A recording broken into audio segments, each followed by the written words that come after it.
Have you ever wondered why peace seems so elusive in the Israel-Gaza conflict? It's a question that many of us have pondered, and the answer lies in the multifaceted nature of this enduring issue. The Israel-Gaza conflict isn't just a political dispute, it's a complex tapestry woven from a multitude of threads, each representing different aspects of society.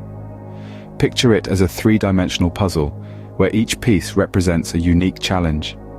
These pieces come together to form the intricate landscape of the conflict, incorporating political, social, and economic dimensions. On the political front, the conflict is marked by power struggles and differences in ideologies. Decades of political decisions and policies have left an indelible impact, shaping the contours of the present conflict. This makes diplomatic negotiations an essential tool in fostering dialogue. International actors like the United Nations often step in as mediators, providing a platform for communication between Israel and Gaza. These diplomatic negotiations are not just about reconciling differences, they are about tackling the core issues head-on, issues such as defining borders and ensuring security.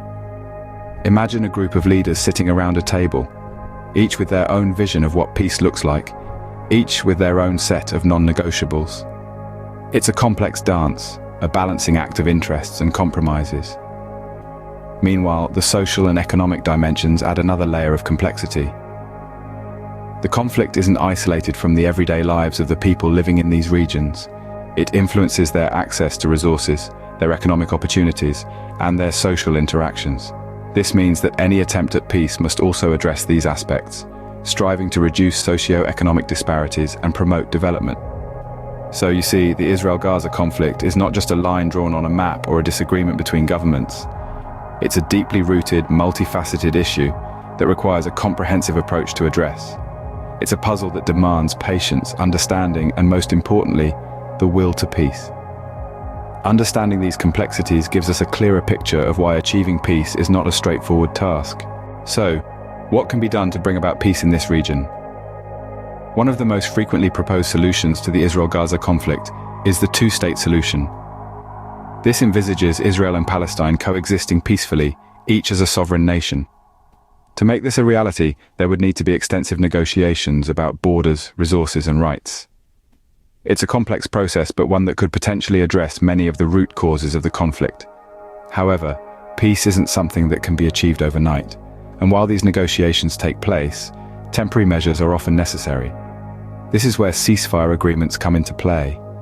Mediated by international actors, these agreements provide a pause in the conflict, allowing much-needed humanitarian aid to reach those in need. They also enable reconstruction efforts to begin, helping Gaza to recover from the damage caused by the conflict and alleviate the economic hardship experienced by its inhabitants. But for any of these measures to be effective, they must address the root causes of the conflict. These are deep-seated issues, ranging from disputes over land and resources to the status of Jerusalem. Addressing these grievances is a delicate process requiring a careful balance of diplomacy and negotiation. But by acknowledging and addressing these issues, it's possible to reduce tension and pave the way for a more lasting peace. Finally, it's important to consider the role of effective security measures. Both Israeli and Palestinian populations have a right to live in safety. This necessitates the demilitarization of militant groups and the implementation of security protocols that protect all inhabitants of the region. In conclusion, while the path to peace is complex and fraught with challenges, there are potential solutions available. The two-state solution, ceasefire agreements, addressing root causes, and effective security measures all play crucial roles in this process. These are some of the potential solutions that, when effectively implemented, can pave the way towards peace. But achieving peace is not just a matter of diplomacy and negotiations, is it? It's a far more intricate tapestry, woven with threads of regional cooperation and grassroots initiatives. Let's start with regional cooperation. It's like being a good neighbor. If you've ever borrowed a cup of sugar or a ladder from next door, you've participated in regional cooperation. In this context, it involves neighboring Arab states and organizations such as the Arab League. This cooperation is instrumental in fostering trust and laying the groundwork for peaceful coexistence. Imagine Israel and its neighbors, sharing not just borders, but also mutual respect and understanding, working together to uphold peace. But what about the people, the individuals who call these regions home? That's where grassroots initiatives come in, the heart of these peace efforts. These are initiatives born from the ground up, driven by ordinary Israelis and Palestinians. They promote dialogue, foster understanding, and humanize the other. It's about realizing that the person across the border is just like you, with the same hopes, dreams, and fears. These grassroots initiatives are the seeds of peace, planted by everyday people in the soil of understanding. And with the right nurturing, these seeds can grow into a forest of reconciliation, a testament to the power of dialogue and empathy. These efforts bring us a step closer to fostering reconciliation and achieving peace. International support is another key factor in the peace equation, isn't it? Indeed it is. International support often comes in various forms, from financial assistance to peacekeeping missions. Like pillars holding up a grand structure, financial assistance becomes the backbone of peace initiatives. This support plays a significant role in rebuilding infrastructure, ensuring economic development, and fostering social cohesion. It aids in alleviating the economic hardships faced by the regions and aids in recovery from conflict-induced damage. Peacekeeping missions, on the other hand, are like the guardians of peace.